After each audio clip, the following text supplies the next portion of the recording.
welcome to RealAg Live, everybody. Thanks a lot for tuning in. Really do appreciate it. Shaun, Haney, your host here on this Tuesday edition of the show. Really looking forward to the discussion we're going to have with a third-time guest. Today, Peter Johnson is our guest again. Well, I love having Wheat Pete here. Get a chance to talk to him almost every Monday on RealAg Radio on Agronomic Monday.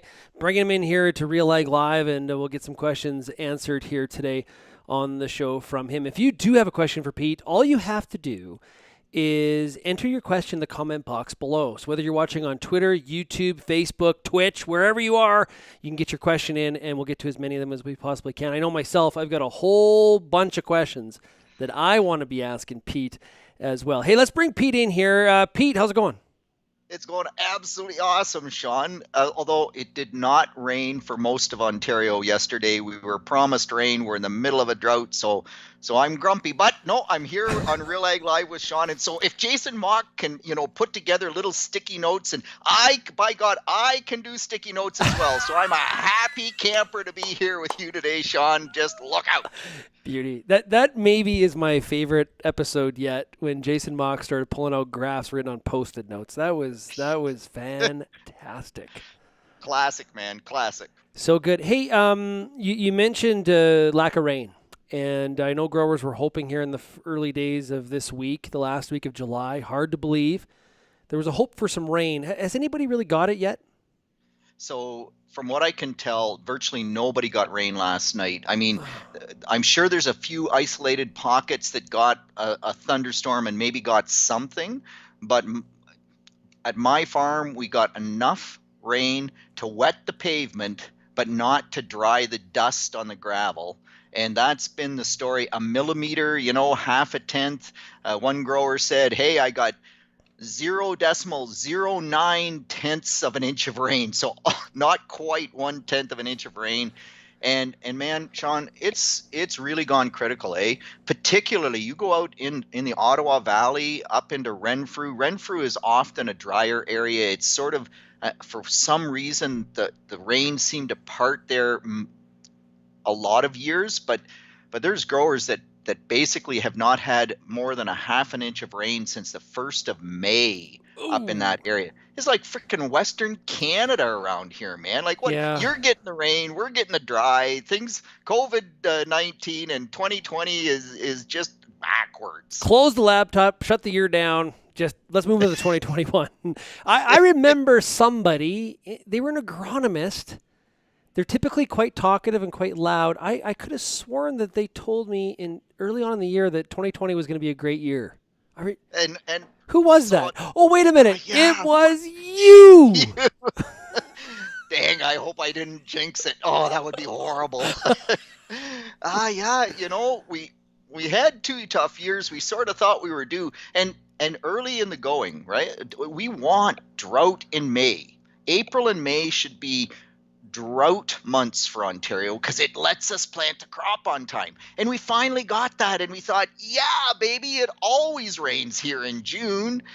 For a lot of us, it did not rain in June. It hasn't rained squat in July. The corn is pollinating. Like, there's just so much going on. A lot of growers saying, well, the beans still look good. Yeah, the beans look good. But now they're starting to fill pods, and if it doesn't rain right away, they don't fill pods. So, yeah, there's actually 2 cornfields I drove past earlier today, Shaun. Both of them essentially, 3.5, 4 feet tall. Only 1 tassel per 100 plants, basically. They're totally wrapped up at 6 a.m. in the morning on a foggy morning when we were supposed to get rain. They're totally twisted up like pineapples. They're drought-prone fields, but still, things are tough. Things are tough in many areas. Okay, so you mentioned it out west here. We got a bit of a different situation. We've got some farmers that have, honestly, way too much moisture. Particularly east of Edmonton, the Grand Prairie region. Some of those crops growers saying, now, I don't care what the conditions are going forward, we've lost this crop. It just, there's this happy medium of no moisture and just way too much, and we're not going to argue which is worse on the outer edges. But that middle sweet spot, it's just you just know when you're not in it. Yeah, exactly. And the guys at Mount Forest and Arthur and Guelph, like they may well have gotten rain yesterday. I actually haven't talked to any of those growers, but they have been in that sweet spot where it's the Garden of Eden. And as we chatted yesterday, man, every time they need rain, they get rain, and the crops look amazing. So good for them. It's their turn. The rest of us would like just a little bit of that rain. It would really help us out. But Yeah, just a tad. yeah, Just a little bit.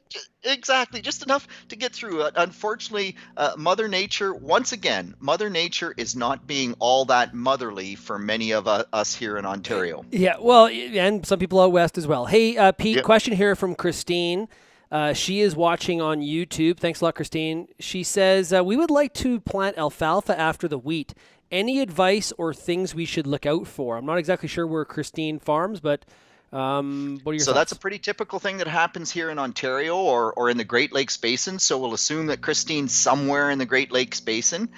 And the big trick with alfalfa after winter wheat is you cannot have too much winter wheat to compete with the alfalfa.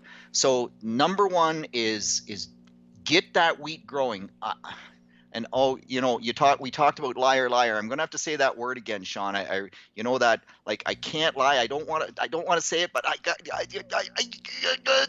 tillage. You said tillage. Oh, No, tillage. Pete, not No. tillage. You can't. Anyway. Don't do it, Pete. We need to do an intervention. Yeah, exactly. No, just a little light surface tillage, because we want to get those wheat kernels just incorporated a bit and germinated, and then take them out before we plant the alfalfa. Particularly if you windrow the straw. Typically, alfalfa growers are livestock growers. They need the straw. So they need the straw. They windrow the straw. Then all the volunteer wheat comes up in that windrow, and the alfalfa can't compete. So we have to control that volunteer. And for most of Ontario, August 20th is the deadline. You 20th, so it gets enough time to get enough growth that we actually get a big enough crown to survive the winter. So those are really the key considerations. Control that volunteer wheat and get the alfalfa seeded as early as possible, and then get some rain so it actually will start to grow. Yeah, Christine's in Grey County. She clarified it. And I was talking to Jesse Meyer from the Peace River region on the Farmer Rapid Fire on RealAg Radio maybe a couple weeks ago.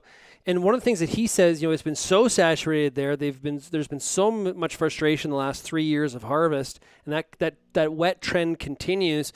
More and more growers thinking about one of two things. One, planting some winter wheat to try to soak up some of that moisture here in the fall. Or two, maybe looking at some hay alfalfa as an option. Yeah, so the planting winter wheat to suck up some of that moisture. Yeah, winter wheat in the fall doesn't use very much moisture. You got to think about, like, crops don't use a lot of moisture till they get in the rapid growth phase. And so winter wheat in the fall, will it pump a little bit of water? Yeah, it would pump a little bit of water, but not a whole lot. If you rye would pump more because it grows longer into the fall. But if winter wheat is a crop, fair enough. I don't think you can expect it to pump much water. Planting alfalfa forages, yeah, absolutely. Even if you want to just get rid of water, you just want water to go away because it's too saturated, and that's a hard thing for me to get my brain around for Western Canada. But you'd actually plant oats, because oats will shoot to head, and they'll tolerate wet conditions, and they would get into the rapid growth stage and transpire some of that water away. But I'm not sure exactly what their thought process is there. But yeah. Well, one of the things the winter wheat would do, though, okay, so forget about the using the fall moisture. It would help you in the springtime, because some of these growers have had a hard time getting back out into the field because of how wet it's been in the spring. So the winter wheat would at least you started with a certain percentage of your acres already planted. Yeah, absolutely. No, from that standpoint, winter wheat is an awesome crop. And the challenge always in Western Canada is winter survival. Winter wheat should out-yield spring wheat massively, because it heads earlier. Its grain fill period should be in the cooler period of the year. That's why here in Ontario, winter wheat always out-yields spring wheat, or almost always out-yields spring wheat by 20, 30, 40, 50 bushels per acre. and it should in Western Canada as well, but you give up so much to get that winter hardiness that you don't get as much yield potential maybe. But spread out the workload, there's nothing better, Shaun. There is nothing better to spread out the workload than winter wheat. So do it, no question. No questions asked. Exactly. It's a better idea than Lindsay's suggestion of maybe have you considered putting the land into rice? It's not quite that way yet. It feels that way. And you have to be able to flood it for rice, for crying out loud. Oh, you can grow dryland rice, but we're trying rice here in Ontario, down in Chatham, Kent area where we're below the river, and they can flood it, and rice has been working. But rice likes to be flooded in the early going, and if it's that wet in Alberta, man, things are really weird. Yeah.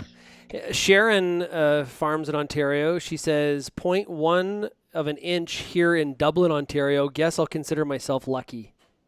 Yeah, exactly. That's 0.1 of an inch more than a lot of us got, Sharon. So if it's the Sharon I'm thinking of, the other thing is quit growing wheat in your flower bed because the birds just keep eating it all. You got to get your kids to grow something the birds won't eat.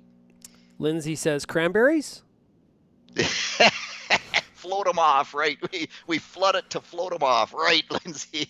Goes good in vodka. Yes, well, that could be. I'm a rye guy myself, so I don't think cranberries go that well. No, they wouldn't. That. No. No, okay, good. I'll save you on that one. What's your favorite brand? So I'm a 40 Creek guy most of the time, right? Okay. Like 40 Creek, it's very, very nice rye. You can drink it straight. It just Wiser's as well is very good. Yeah. There's several. Yeah. The Grain Farmers of Ontario gave me a special bottle of Wiser's made with product from Ontario, and it's got like the Grain Farmers of Ontario logo on the side of the bottle. Very, very nice. I let my father-in-law dip into it, and he says it's just awesome. Yeah, so what is this that Grain Farmers gives you that, and they've never given me, like, what? Okay, if any of the Grain Farmers people are listening, pay attention here. I want a bottle of that whiskey. No, you're just going to get like a little, maybe like a watch. Or yeah, no, I won't get anything. A calendar. It's just like, man, I'll get a smack upside the head to say, smarten up and shut up, Johnson. Zico, I think that's how you pronounce it, watching on YouTube says, what is better fertilizer for wheat, UAN or ammonium nitrate? Yeah, so they're both equal. A pound of nitrogen is a pound of nitrogen unless we get into situations where we get loss. So the beauty with ammonium nitrate is that it's all immediately available. The plant can take up the nitrate, it can take up the ammonium, and so it's a dry product. It does need some rainfall to incorporate it, but it's all immediately available, and it's not really prone to loss. You can get loss from ammonium nitrate, but it's probably the least likely to get immediate loss from. With 28%, it's half urea, it's half ammonium nitrate, so half of that is exactly the same as the ammonium nitrate that you're talking about. It's a liquid form. The beauty of the liquid is that if you don't get rainfall, but there's moisture in the soil, the moisture in the soil overnight, when you get those, humid, dewy nights, the moisture wicks back up to the soil surface, and because the 28's a liquid, it will be dissolved in that surface soil, and then the water wicks up, and it'll take that down in. So there's less likelihood of the 28% being what we call positionally unavailable. But then half of it's urea. And if it gets dissolved in that surface and we have hot, windy conditions and a bit of humidity, a bit of moisture, we can volatilize a bunch of that urea off. So it's a little more prone to loss than the ammonium nitrate. But as far as which is the best source, you tell me the weather, I'll tell you which is the best source. But for the most part, they're very, very similar.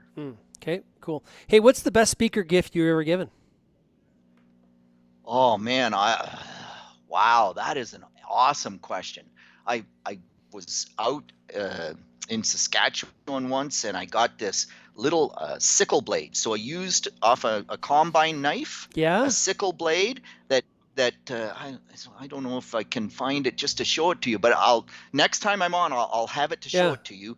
they painted a picture on this little sickle blade, right? And so some art, a farm scene on this little wee sickle blade, Oh, that's and cool. it's awesome. It's just very, very cool. And the artist was excellent. And I went through customs, and you know what? Oh, they took it from you. Me. And so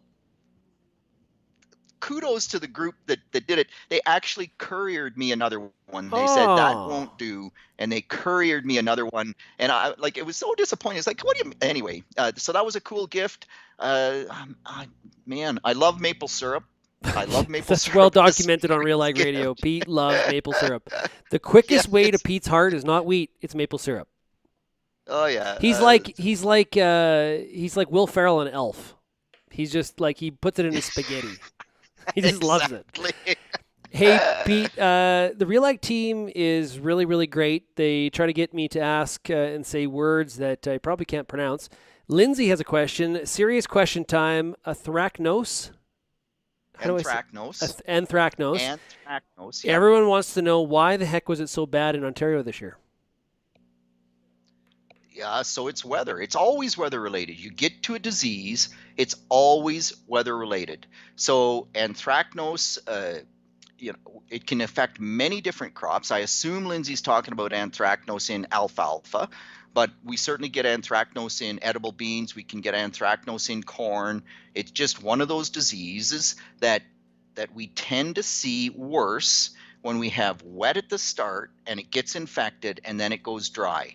And it's not the only thing that we're seeing. Man, we are seeing fusarium wilt in soybeans and phytophthora root rot in soybeans at levels much higher. It's a dry year. You don't expect disease. But I go into Essex County and you get lots of fusarium wilt when you have lots of soybeans in the rotation and you have really dry conditions, and then all of a sudden you go saturated.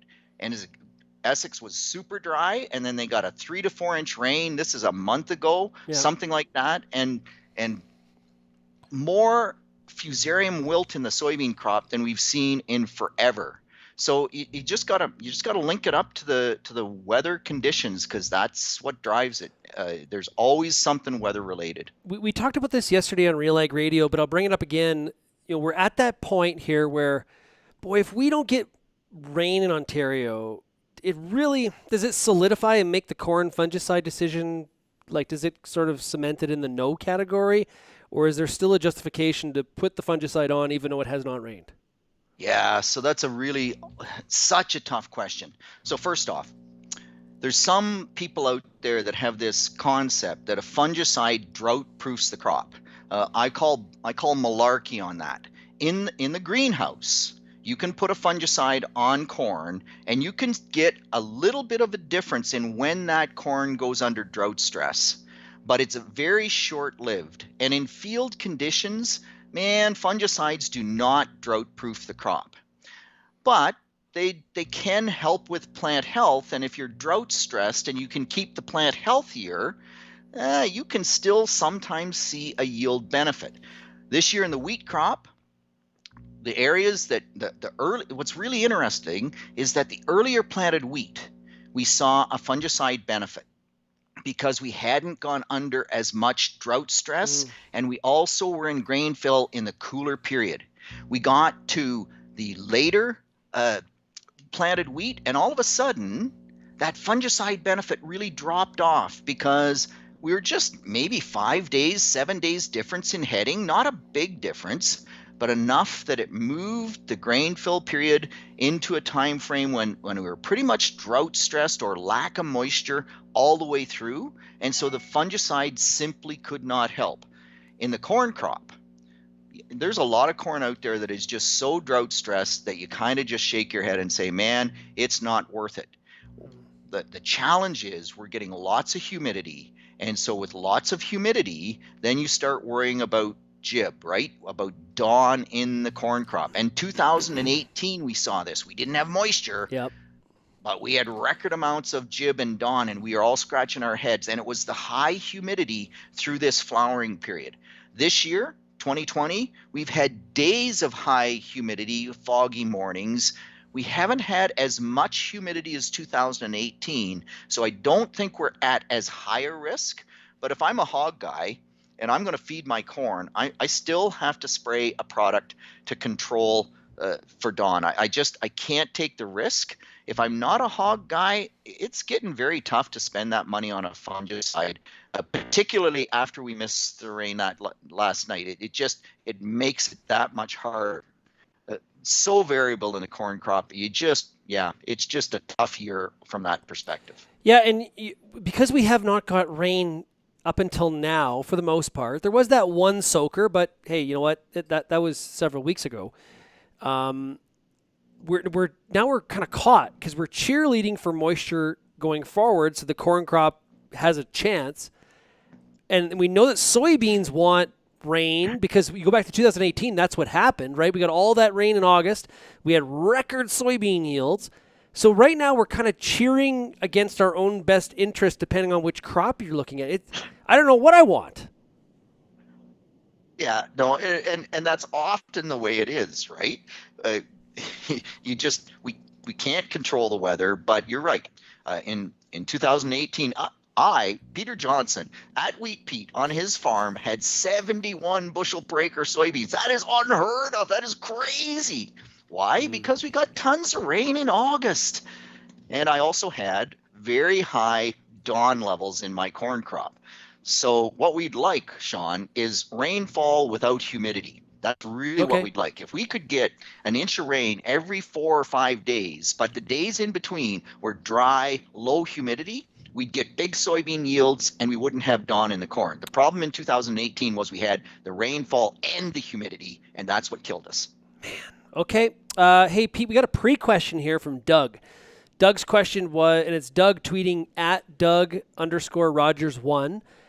He said, Wheat Pete, listen to your talk last week. You touched on the black dust that it died prematurely. Then you touched that you have to change the management. I would like to know more. It had some on light ground, but not heavier ground. What's going on here?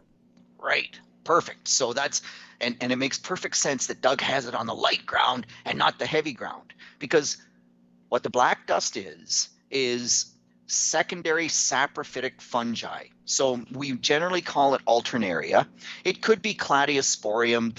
It's a complex of fungi that are part of the breakdown process when that residue hits the soil.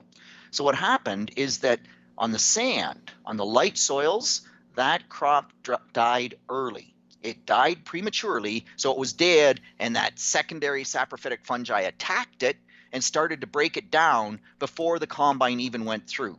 So when I say change your management, well, it did on the heavier ground, it didn't happen. Why didn't it happen? Because the heavier ground, the better ground, holds more moisture. You want to overcome this problem, you want to have higher yields, man, it's all about water holding capacity. And if you could get more water holding capacity, the plant won't die prematurely, you'll get more yield, and you won't have the same problem with that black sooty mold that turns all the combines black. So all the organic amendments you can get there to try to build up that water holding capacity. Margaret May is having some fun with our fact that neither of us know what we're cheering for in August, and says men never know what they want. No, I know what I want. I want an inch of rain every 5 days, and the days in between, I don't want it too hot, and I want it low humidity, right? Like under 50% humidity. If it was that's what I want, Margaret. Absolutely, that's what I want. I'll remind everybody tomorrow. Is tomorrow Wednesday? Yeah, tomorrow's Wednesday. Tomorrow we're releasing a new episode of the Ontario Diagnostic Days. It is day 2, so make sure you check it out, realagriculture.com/Ontario Diagnostic Days. 9 a.m. Eastern is the new episode. It'll be out. It's going to be a lot of fun. There's some good stuff in this episode. Oh, there's some good stuff, and like I'm so impressed with what the ministry people have put together. I'm proud to be an alumni of that team, right? I used to work with that team, but wow, some of the stuff they have put together for the diagnostic days, the provincial diagnostic days this year, it's phenomenal. You just cannot afford to miss that stuff. Yeah, it's pretty good. They've done a good job with it. Question from Sharon. Anticipating Western bean cutworm peak flight in the coming days. How does risk to damage change as corn matures? Yeah, great question. And here's one of the things typically with Western bean cutworm, when we're making that decision to spray for the fungicide, the Dawn, the Gibberella, normally we decide to put the insecticide with that fusarium or the Gibberella fungicide because the two line up. This year they're not lining up. Most of the corn has tasseled. We're already applying that fungicide if we are applying the fungicide to control Dawn. And the Western bean cutworm moth flights, they just started to ramp up last week. So if you're spraying an insecticide for Western bean cutworm at Mitchell, where Sharon is from, today, you're too early.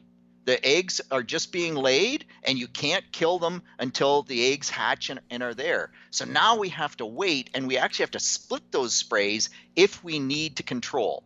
In terms of how does it impact the larva once they actually hatch?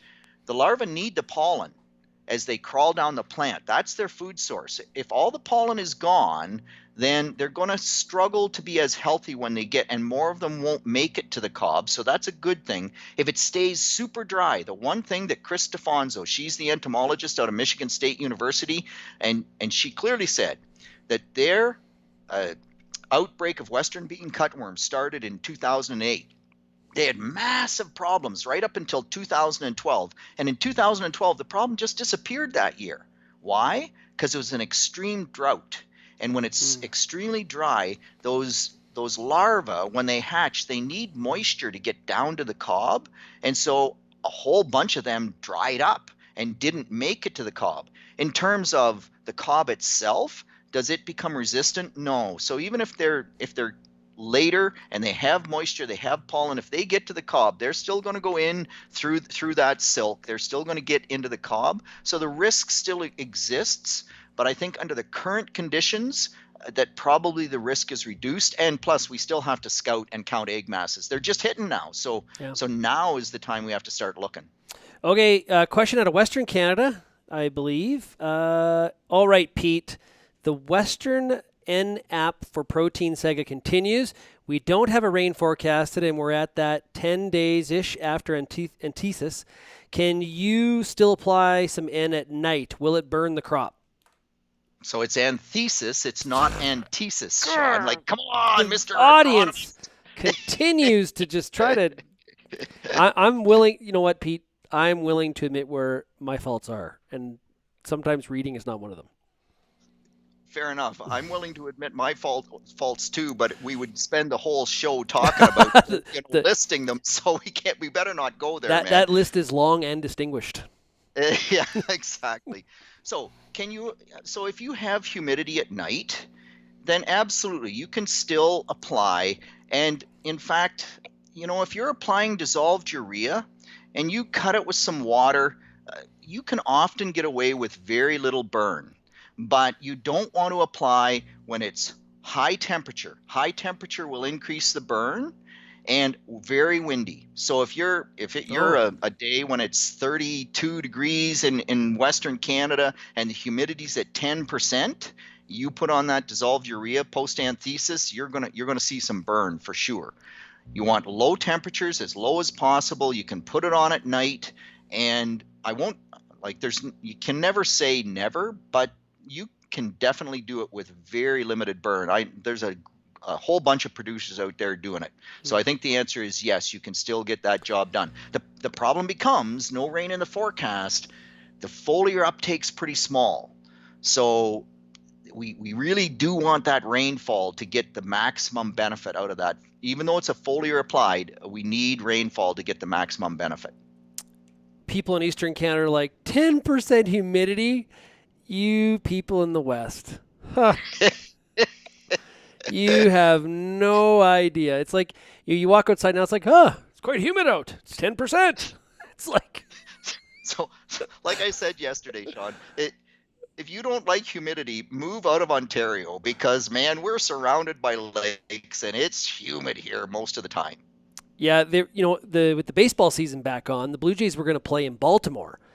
And I heard a couple sports radio people say like if you could pick the worst place to be in July and August from a humidity standpoint, it might be Baltimore. Not you'd rather be in Yeah. Buffalo. Yeah, absolutely. And my son lives in North Carolina. He says the humidity there is horrendous as well. So it just, yeah, humidity is a killer. Yeah, I've told the story before. I've walked off an airplane one time in North Carolina, and it was just like a wall hit me Yes. of humidity. Lindsay wants everybody to know that also I cannot spell. So not only can I not read, spelling I'm challenged by that too. By the way, today in Lethbridge it is 26% humidity. So take that, Ontario. Yeah, exactly. And so don't be putting on foliar dissolved urea if through the heat of the day at 26% relative humidity. Okay, awesome. That's great advice. Hey Pete, like a lot of times when we think about scouting, we talk about like it from a preventative standpoint. We're scouting, we're doing counts on the amount of insects. Do we need to spray? We're looking at what are our conditions like? Do we need to irrigate depending on where we are? But there's a lot of scouting that we can do that is kind of post related. What we go into the field like blackleg, looking, post harvest is the time to do that, right? So what kind of, as we enter August here, what are some of like the post sort of things or this time of the year, things that we should be doing from a scouting perspective? Yeah, so I think that's a great question. And my good friend Al McCollum, he's a crop consultant in Elgin County, and he does a whole bunch of soil sampling. He's one of the best crop consultants I know, and he loves to soil sample after wheat. And he soil samples after wheat, and he can drive that field, and you just look at the stubble and you can see where you have good stubble and poor stubble, and the high yield zones and the low yield zones. You don't need a yield map, you don't need anything. You can just look at that and say, wow, right? You absolutely that's just one of those things you look for. So I think the dust on the combine is another kind of post-harvest thing that you can use as an indicator. But post-harvest, one of the things that they're doing in the UK that I think is going to be really cool is they're analyzing wheat grain at harvest to determine whether or not the fertility was correct. And we can do that in corn. We can harvest the corn stover.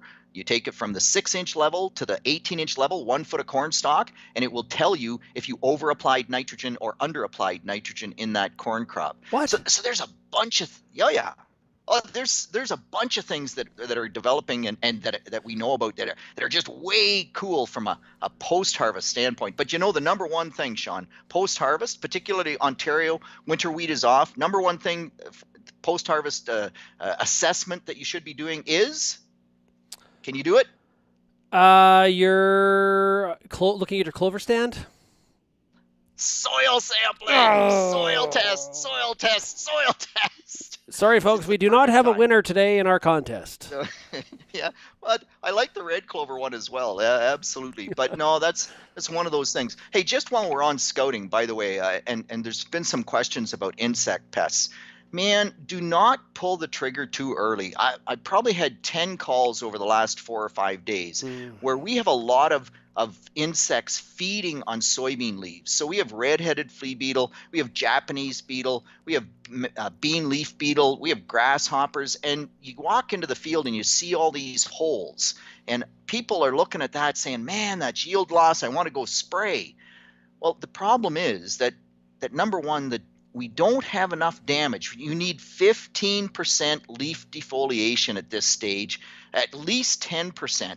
And you look at the leaf, and so this is the thought process that I really like, is take all the holes on the leaf and try to shove them in your mind to one end of the leaf. Because people look at the leaf with 2% leaf feeding injury and they'll say it's 20% because your eyes get attracted to the holes. Yep. Push them all to one end and say what percentage of the leaf is actually damaged. And one of the problems with going and spraying a product to control all these other pests is we kill all the beneficials. And right now in Ontario, spider mites are exploding.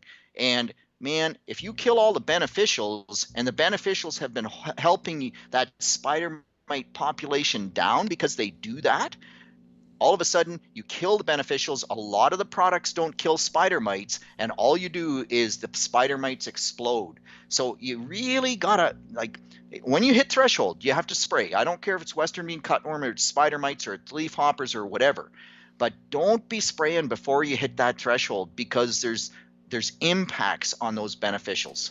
Yeah, well, if you're interested in beneficial insects, check. I got a segue for everything, Pete. Check out the Pest and Yeah, Predator it's podcast on awesome. RealAgriculture.com, where we talk to entomologists about some of the beneficial insects that are out there. One of the cool ones that we posted that I loved was the one with Scott Mears about the Bracon cephi, which is a small little orange wasp. Its only purpose, just imagine having one purpose in life, Pete. Its only purpose is to kill and hunt down wheat stem sawfly. Its only purpose. It's And amazing. and and so dang it all, there should be more of them, because wheat stem sawfly is a huge problem. So let's get more of those out there to kill more stem sawflies so they aren't such a big problem. Pete, we are seeing baseball season back up and running. I think hockey starts here with a weekend. That's gonna be super super weird.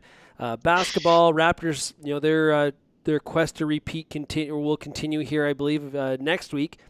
Viren wants to know, what are Pete's predictions for the 2020 community theater season? Uh, so so Vera knows that I do a bit of acting in my spare time, right? I, So I'm I am I'm known to do some acting. I like community that. theater. Community theater. Come on, Shaun. Yeah. Community theater. So yeah, Viren. Unfortunately, a lot of it's been put on hold, but yeah, I'm actually going to audition tomorrow night for the upcoming play in Embro. Doesn't mean I'll get a part, but I'm gonna go out and audition, and hopefully by next winter we get back on stage and can have a bit of fun, because you get paid so much in community theater that, Yeah. that if you're not having fun, you better not do it.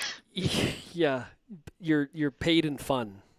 Yeah, Maybe the odd exactly. hug that you're not even allowed to give anymore because of Yeah, COVID. yeah, right on. Yep, yep. Huh. Okay. Okay. What do you got on for the rest of the week?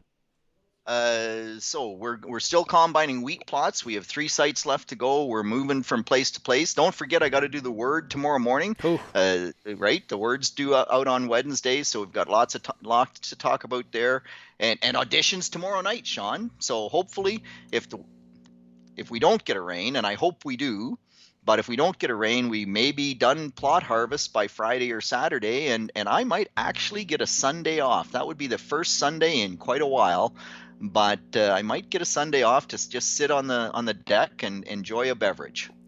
they're talking possibility of average U.S. corn yield being like 180. What do you think? What's your thoughts right now on Ontario corn yield? Yeah, so and that's a great question. And with missing the rain last night and looking at the variability, and I mean, when we talk about corn yields, the number one thing we talk about is uniformity, uniformity, uniformity. And as I mentioned, it's hard to get a foot long cob off a 4 foot high tall corn stalk. It just doesn't happen, and we're seeing way too much of that. So unless something changes dramatically, I don't think Mount Forest has enough corn acres to pull the corn average up here in Ontario. I don't think there's a chance we'll make trend line, and I wouldn't be surprised a bit if we're 5, or it's rare to be 10% below trend line, but the way the corn crop looks right now, I would say we're 10% below trend line. So that pulls us back into the 150s, somewhere in the Mm. 150, somewhere between 150 and 160 would be, as of today, that's my prediction. Yeah, price is not great. A 150 yield, revenue per That's, acre, some of the land rent costs that are out there. Man, that sucks.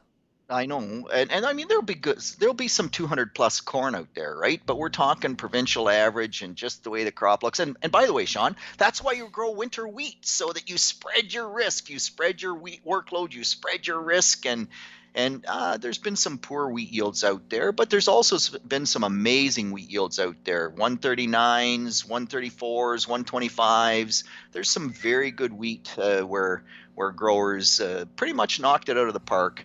And yeah, it's not a record-breaking year, but it's okay. So those growers that got the 136, were they in an area or county where the temperatures were a little lighter? They didn't get to some of those peak heat waves. What happened?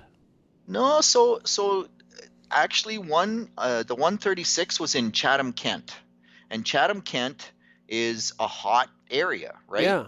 Now, they were fairly close to Lake St. Clair, so Lake St. Clair would moderate the temperature a little bit, but it was after peas. It was planted super early, and they managed it.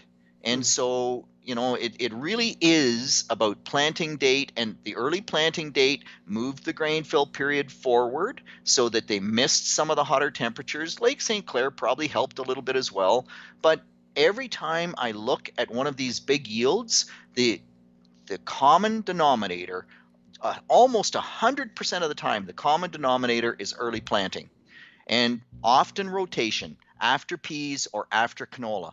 If you plant wheat after soybeans the way wheat Pete does, you are unlikely to be a record-breaking or a yield contest winner. It's better after edible beans, it's better again after canola, and it's the best after peas. And basically, we will know better where we are on soybean yields probably halfway through August. It depends how much rain we get, or at least the 100%. Yeah. 100%. Like as of today, the soybean yield is not set. The crop is looking okay. No, if it stays dry, if we keep missing the rainfall, then the soybean yield is going to start to suffer. If we suddenly get like 2018, we could easily hit average soybean yields, maybe even above average soybean yields. And they just sort of hang out. They just sort of like July's a vacation for soybeans. Like it's sort of like, hey, corn, you're doing your thing, whatever, you're getting too worked up. We're just going to hang out here and wait for August. Yep. So it's kind of like June is wheat, July is corn, August is soybeans. Just so if you have all three crops, hopefully you can level out, every year. But I don't know. You get to the Ottawa Valley right now. I don't know. They're so dry, been so dry for so long. It'll take a lot of rain to make average soybeans in that part of the world. Yeah. I'm not sure that feed shortage. That's a chance. Probably, there's huge feed shortage. Like Lindsay, how she's going to feed those sheep of hers, I have no clue. Yeah. Hey, Bill says, Pete talked me into it. Double crop wheat and sorghum Sudan next year for risk management. Double crop. Okay. I'm not sure. Hey, double crop beans are out of the question this year, right? So without rainfall, yeah. So now, I mean, there's some guys who got some double crop beans planted and got one rain. There's a grower just actually very cool, and it just went up on the RealAg website. One of the Sharp Edge video series with Mazex, where the grower bought a stripper header. And he was out combining his wheat. The Western growers are going to say, you are insane. Yeah. But he combined wheat at 28% moisture to get it out of the field. He could plant his double crop soybeans, whatever that was, whether it was 3 days, 5 days, depends on rainfall, depends on lots of things, right? It might have been 2 weeks earlier on a wetter harvest.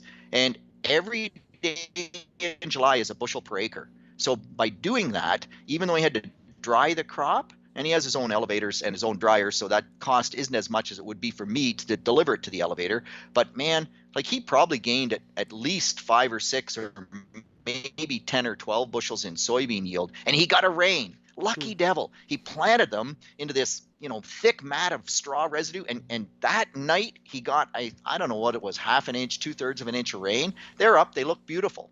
Now, if it doesn't rain from here on in, they'll still suck. They'll still not be very good. They'll be crap. Is that what you meant to say? Yeah, okay, they'll be crap. That's a better word. They'll be crap. Yeah, they'll be crap. Yeah. Okay. Hey, Pete, really appreciate it. Thanks a lot for joining us here today on RealAg Live. She's been a blast, as it always is, Shaun. Thanks for having me anytime. Okay, everybody, make sure you check out Wheat Pete's Word. He posts it every Wednesday. He mentioned it. If you do have a question for Pete, you can send me your question to pjohnson@realagriculture.com. Coming up on RealAg Radio here this afternoon, you're going to hear my conversation with Michael Young. He's the president of Canada Beef. We're going to talk about how there's some things not really adding up. We have some commodity analysts saying that they expect beef demand through the summer to be strong, Yet we're still not seeing grocery chains, we're not seeing restaurants come back online. They're slow to do that due to COVID-19. There's a gap there. What's going on? Michael Young from Canada Beef will fill us in. We'll also talk to Colby Robertson. He is one of the recently named people to the Canadian Agricultural Youth Council that will report to Minister Bebeau. We'll get his thoughts on what does he want to see out of it? What are his objectives? So you can tune in on Rural Radio 147 on Sirius XM. Thanks, everybody, for getting real and getting connected with real agriculture. And tomorrow, we'll see you again on RealAg Live. Cheers, everybody.